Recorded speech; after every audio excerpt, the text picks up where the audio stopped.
Did you feel immediately natural being behind a bar again? No. Okay. No, seriously, it took me a year and a half of playing Cheers, Sam Malone. What if one of TV's most beloved sitcoms was built on feuds, addiction, and secret breakups? At 77, Ted Danson is finally opening up, and it's not all laughs and bar tabs. Cheers may have made us feel at home, but the truth behind the scenes is anything but cozy. What really caused Shelley Long to walk away at the peak of her fame? And how did Ted Danson almost quit before the series finale? From on-set tension to casting gambles that nearly ruined the show, we're diving deep into what really happened at Cheers and how Ted Danson finally broke his silence.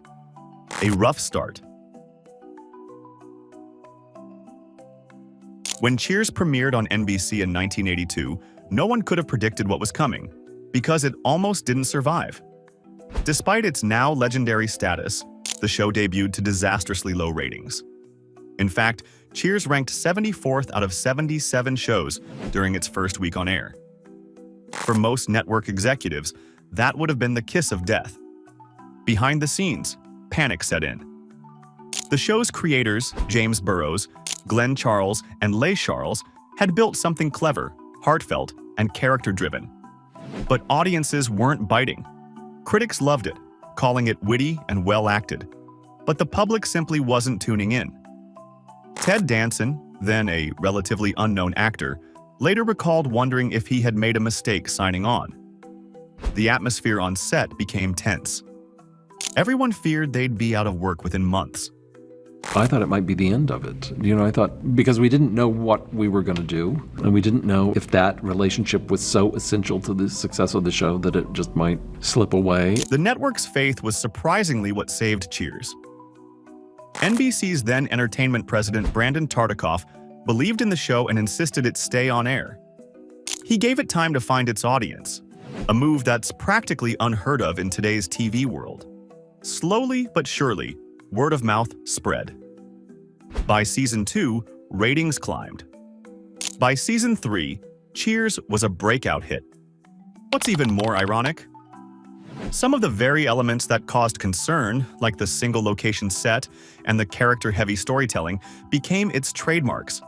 It wasn't flashy, it was personal, and audiences eventually embraced that. And yet, the network's last-minute faith wasn't the only challenge this show had to overcome. Shelley Long's exit. When Shelley Long announced she would be leaving Cheers after season 5, it wasn't just a casting change, it was a seismic shock. The chemistry between Diane Chambers and Sam Malone had been the heartbeat of the show. As creators Glenn and Leigh Charles later admitted, her departure sparked sheer panic, since they feared the show wouldn't survive without her iconic role. Shelley herself made it clear the decision was not born from ego or drama, but from a desire to grow.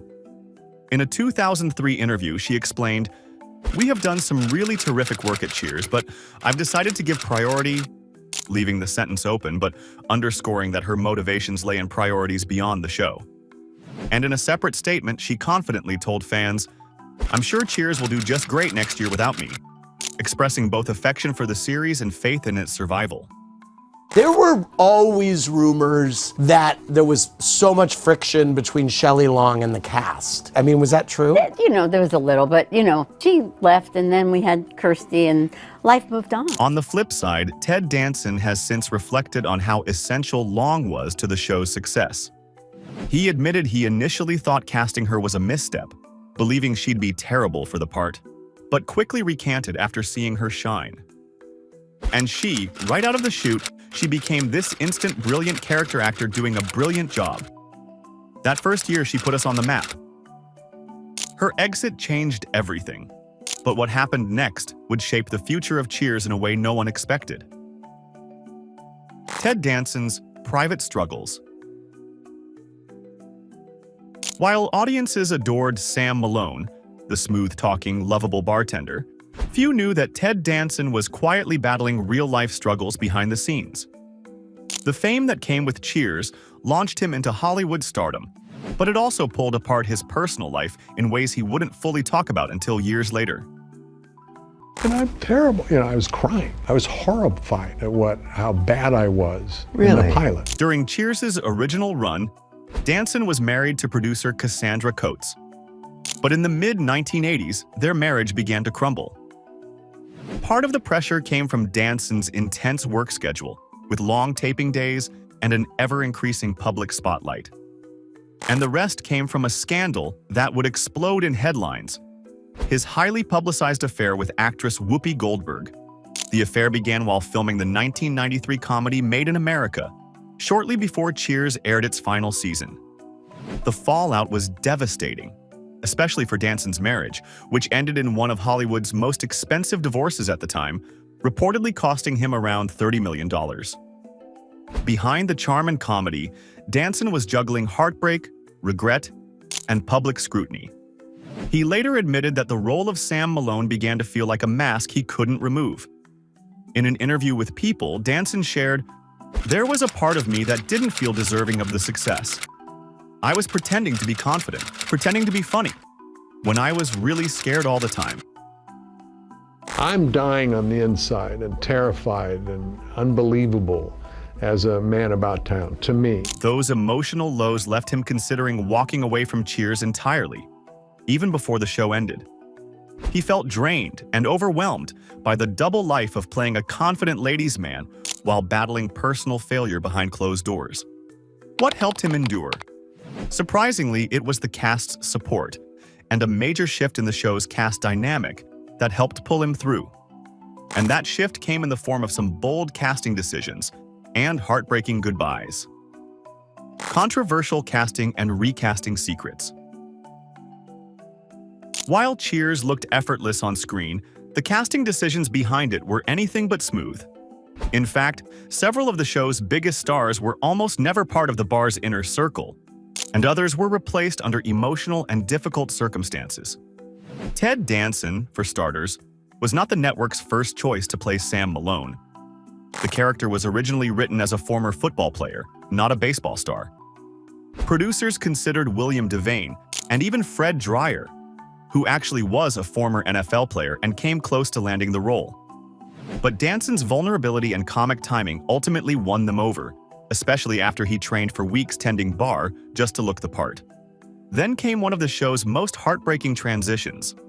Nicholas Colasanto, who played the sweet and simple coach, died unexpectedly in 1985 after battling heart disease.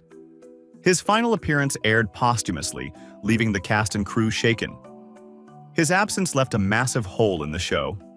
The decision to replace him wasn't taken lightly, but producers introduced a young Woody Harrelson as Woody Boyd, a move that divided fans at first.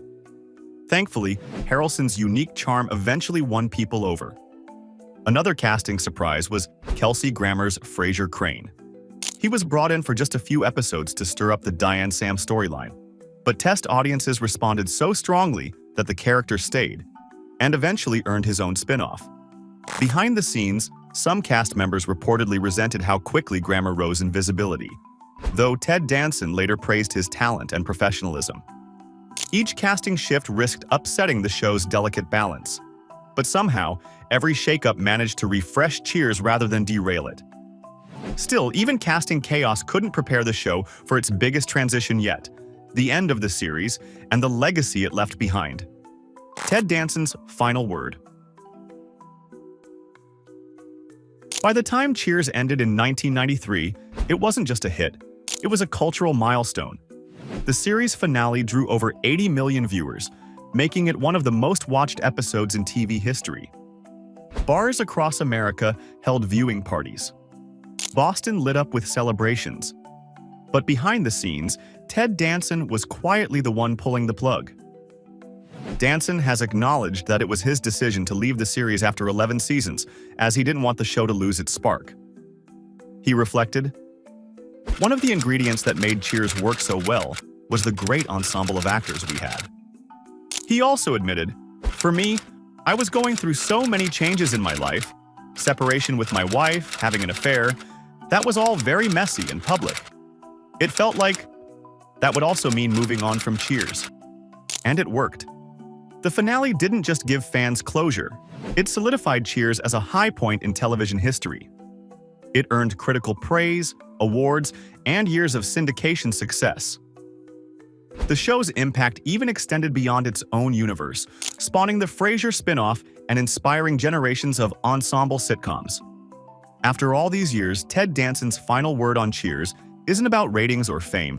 It's about connection, honesty, and the magic of timing. A show about a bar became a place where people and performers finally felt seen. Ted Danson may have hung up Sam Malone's apron, but the truth about Cheers still echoes louder than ever. From behind-the-scenes rivalries to personal breakdowns, this wasn't just a sitcom. It was a powder keg of pressure, talent, and luck. If you enjoyed this deep dive into TV's hidden past, like, comment, and subscribe, and check out our next video for more surprising celebrity revelations you won't believe.